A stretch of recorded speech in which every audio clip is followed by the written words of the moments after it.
temps de mettre le micro-travail. Et tout va bien.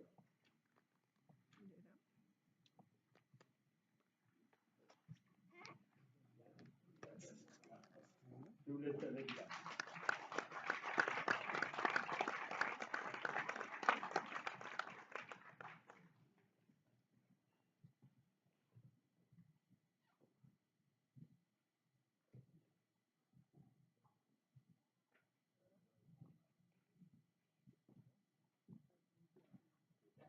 C'est bon? Oui. Mesdames et messieurs du public, bonjour.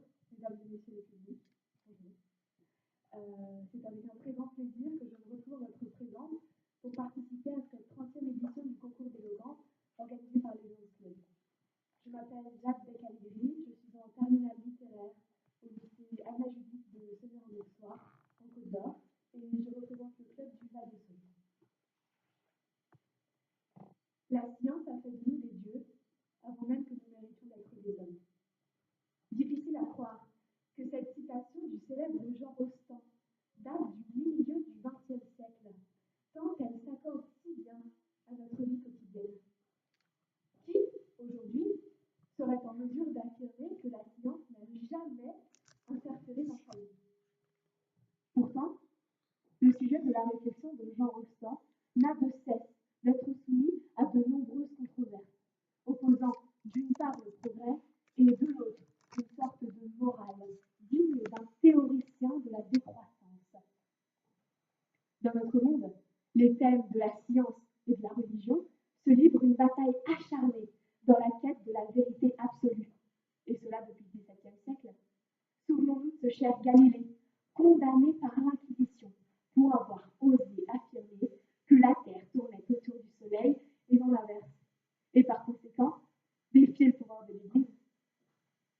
Bien que ces deux visions de l'ordre de l'univers se soient par nature toujours opposées, elles ne sont pas si différentes l'une de l'autre.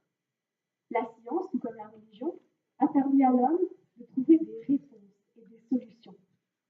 L'homme a toujours été en quête de vérité et de l'origine de choses, certainement grâce à sa curiosité aiguisée. Cette quête continue d'ailleurs, puisqu'au XXIe siècle, la question de l'origine de la matière reste en suspens et continue de passionner bon nombre de physiciens. La religion a pourtant apporté l'une des réponses les plus simples que l'homme ait trouvées. Si les choses existaient, c'est forcément que quelqu'un était derrière cela. Plus tard, grâce à des découvertes et des travaux, sans oublier des personnes, grands scientifiques, pionniers de l'humanité, la science a fini par prendre le dessus. L'homme se mit donc à croire que si quelque chose est scientifiquement prouvé, elle est vraie. On se repose sur une vision mathématique, physique et chimique du monde pour répondre à nos interrogations et rythmer notre vie. Vous vous demanderez peut-être alors, pourquoi parler de cela? Quel rapport avec Pensée d'un biologiste, le livre de Jean Rostand d'où est tirée cette citation? J'aime à me dire que Jean Rostand, par cette phrase, dénonce la puissance que l'homme a acquise par la science, sans pour autant donner raison à la religion. Ici, les termes Dieu et science ont une connotation très négative et ses pensées sont profondément pessimistes. On comprend que Jean Rostand regrette la tendance humaine qui se veut avide de pouvoir et par conséquent l'usage inapproprié de ce savoir-faire qu'est la technique scientifique. Cependant, la science a effectivement apporté énormément de bienfaits.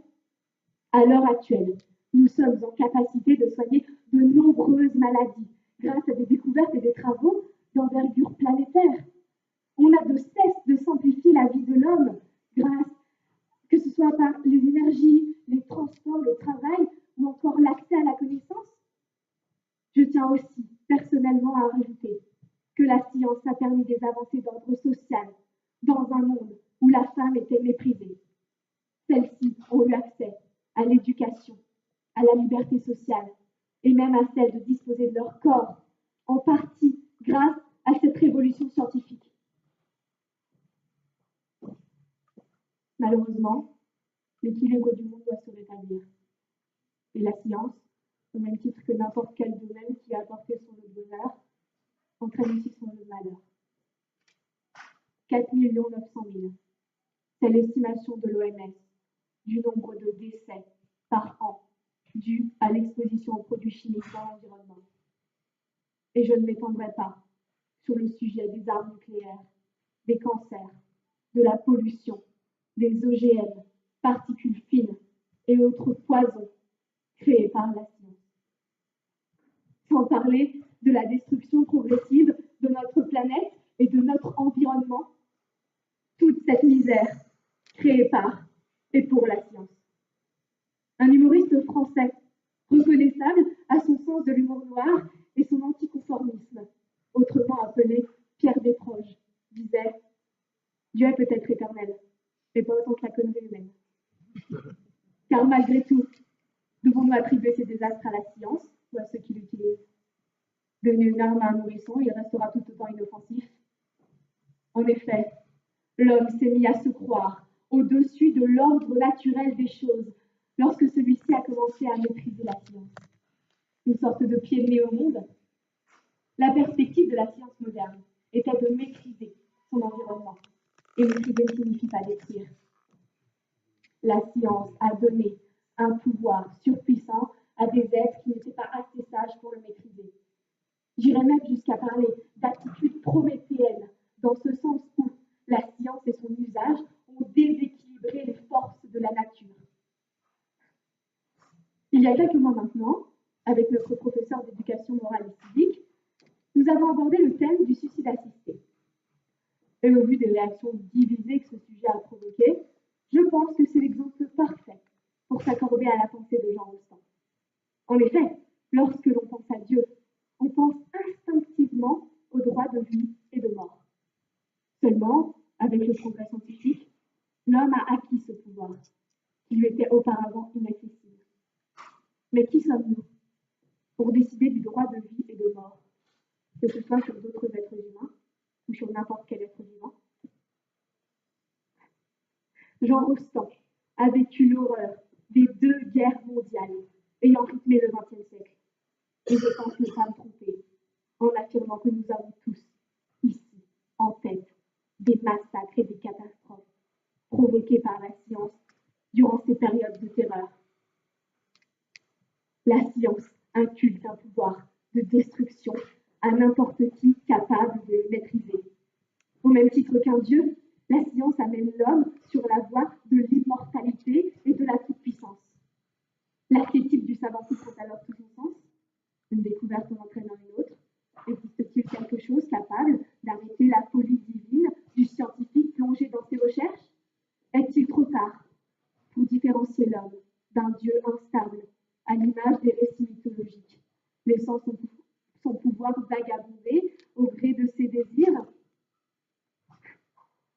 Néanmoins, malgré tout le mal et les malheurs que l'on peut accorder à la science, je ne fais pas partie de ces théoriciens de la décroissance qui osent porter l'époque moyenâgeuse comme une sorte d'idéal.